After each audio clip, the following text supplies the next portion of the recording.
ఒక చెరువు ఒడ్డున ఒక కప్ప మరియు ఎలుక చాలా స్నేహంగా ఉండేవి. రోజూ కలిసి ఆడుతూ నవ్వుతూ కాలం గడిపేవారు. ఎలుకకి తినే సరుకు తెచ్చిపెట్టేది కప్ప, అలాగే కప్పకి నీటిలో తిరగడం కోసం తోడుగా ఉండేది ఎలుక.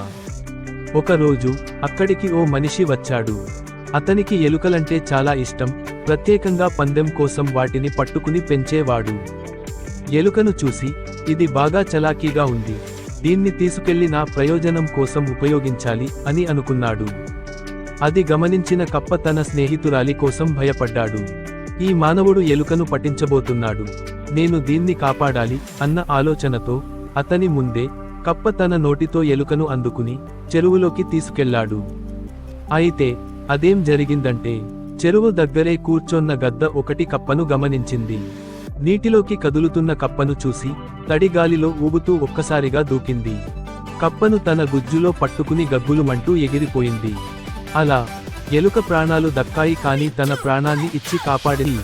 ప్రేమ అనే బంధం నిజంగా పవిత్రం. కానీ దాని విలువ తెలిసినప్పుడు దాన్ని గౌరవించడానికి ఆలస్యం కాకూడదు.